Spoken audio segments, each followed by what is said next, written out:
The telenovela under the name Political Revenge seems to have no end in Poland. Adam Bodnar's ministry this time wants to hold former Polish Prime Minister Mateusz Morawiecki accountable for deciding to hold a mail-in election during the global COVID-19 pandemic when we were all in isolation.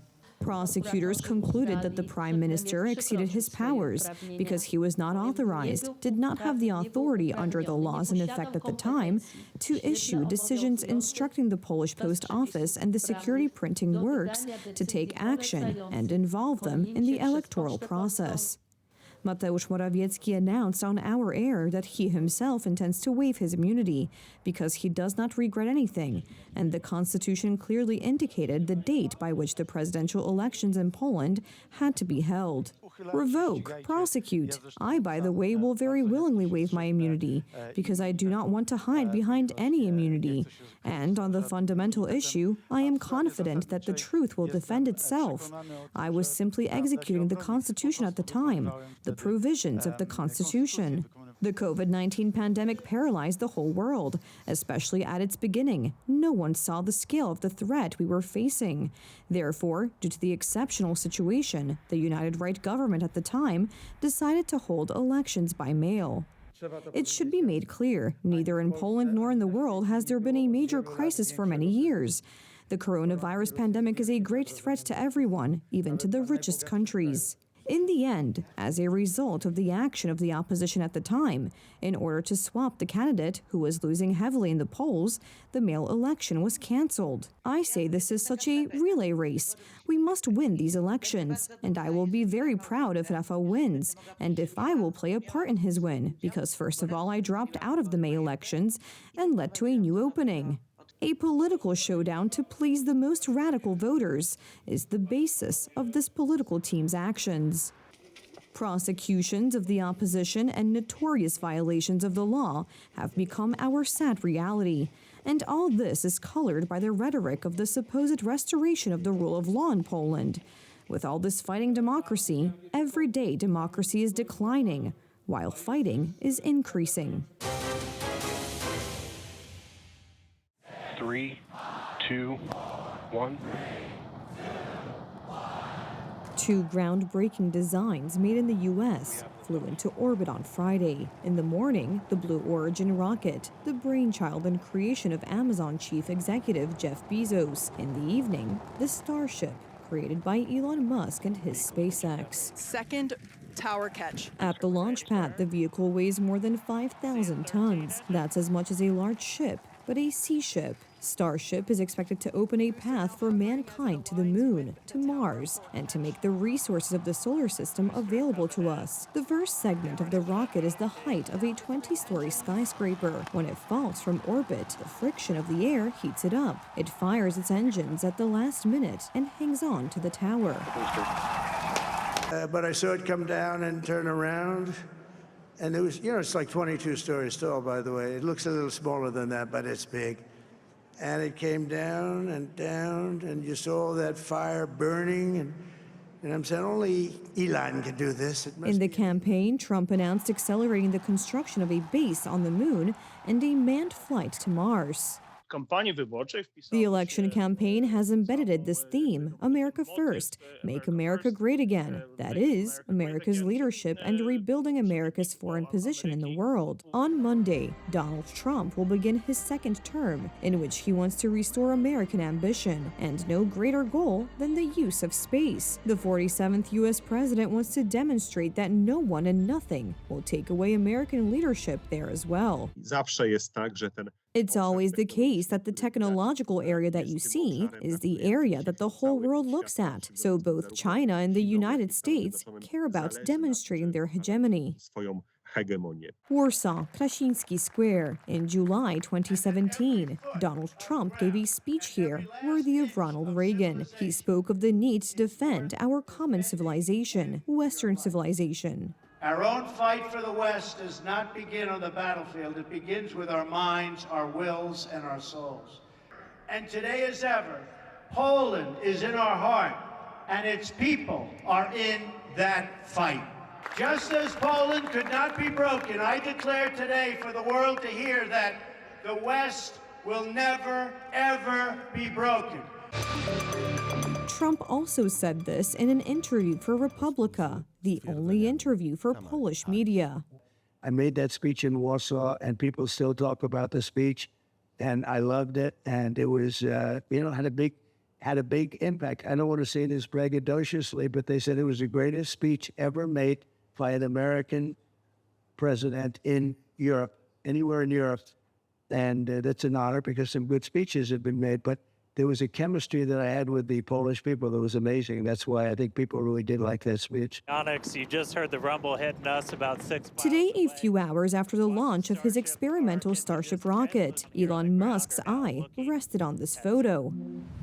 Low crime rates and a booming economy are driving more expats and digital nomads to Poland. There are only 8.6 acts of sexual violence per 100,000 residents in the country, compared to 200 in Sweden and 126 in France. Elon Musk replied, "Wow."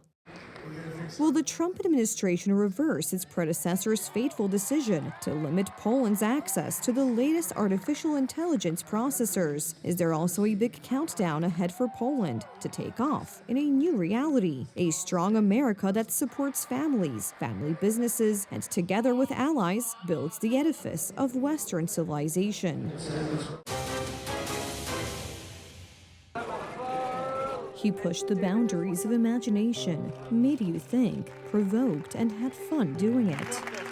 And by the way, he changed the face of cinema. David Lynch passed away. He was 78 years old. To say about him director or screenwriter is like saying nothing. A visionary, an artist, a creator who always walked his path. This is how his friend Marek Żydowicz remembers him. David Lynch was actually a member of my family. We have been friends for 25 years. He was a thoroughly good person. He could not refuse to help anyone. He supported young artists. He strived for harmony around him in both life and professional matters. I wonder where you were going. Mulholland Drive. He wasn't afraid to create challenging films. He wasn't afraid to tell intricate stories, dark, mysterious, dangerous ones. He said that making films is like going fishing. To catch a small fish, you just need to get your feet wet. But to catch a big fish, you need to dive deep. He was just a visionary director, and like I was able to take filmmaking in the commercial world and make art. Chet, I've got a surprise for you. Something interesting I would like to show you. He never gained mass popularity. That's not what he cared about. But his works could be mentioned in one breath. Mulholland Drive, The Elephant Man, the 1984 version of Dune, Wild at Heart, Twin Peaks, or The Amazing Blue Velvet with Isabella Rossellini and Dennis Hopper. To this day, I remember that unique, strong character of Hopper, where he plays this gangster Frank. This is unforgettable stuff, and it's such drama that at times it just steals the whole movie. Likewise, Rossellini, she plays for a moment, but such a magic of the film builds up around her that we can't get enough of her on screen the whole time. That was Lynch's greatest value, art and originality, that he was able to compose every element of the film.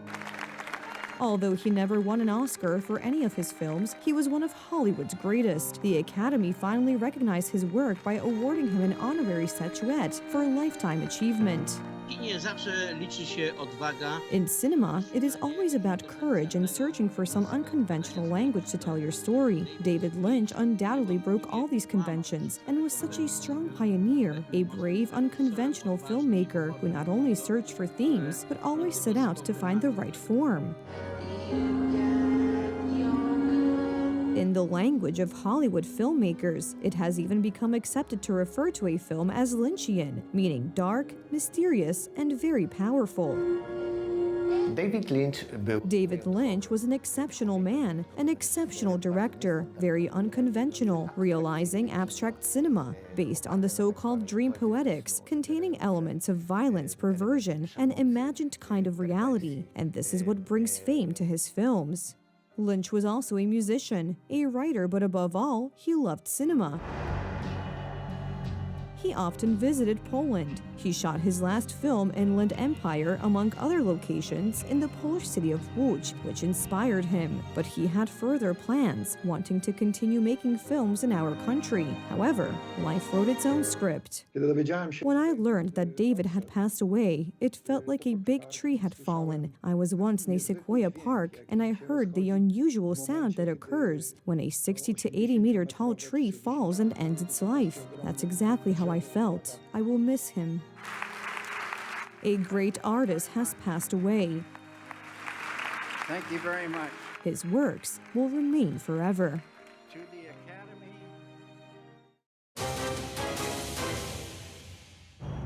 The U.S. Supreme Court upheld on Friday, January 17th, a law banning TikTok in the United States on national security grounds if its Chinese parent company ByteDance does not sell the short video app by Sunday, January 19th, as the justices in a 9-0 decision declined to rescue a platform used by about half of all Americans. The justices ruled that the law, passed by an overwhelming bipartisan majority in Congress last year and signed by Democratic President Joe Biden, did not violate the U.S. Constitution's First Amendment protection against government abridgment of free speech. The justices affirmed a lower court's decision that had upheld the measure after it was challenged by TikTok, ByteDance, and some of the app's users. New Yorkers were concerned and frustrated at the impending ban on the popular social media platform. Many have voiced their fears about the potential impact of the ban. I think for most people, it's not going to affect them immediately, just because it's not like the platform is going to stop working. It's just not going to be able to download, from what I heard, off the App Store. In a couple months to a year, 2 years, I don't know, then it might come, if that ban is still in effect, then I think a lot of people are going to protest or go on strike, because a lot of small businesses, even such as myself, like I use it as like a marketing tool. I think it's bad because I really like TikTok, because I'm from China and TikTok is also started from China. So when I was like about 13, I started to use the TikTok, and in my spare time I like to watch different kind of short videos on TikTok. I think it's really funny, and also I can learn some very useful knowledge or about the different scenarios in the world. Yeah, so I think TikTok is a really good app. So I think it should not be banned. Honestly, it's really bad for us. American people, everybody in America is like I know small businesses that they grew up thanks to TikTok, right? And this ban is gonna affect not only like small businesses, but big corporations as well, politicians as well, because TikTok is like, it's a big network with everybody. It's like a community, right? And this affects us, everybody.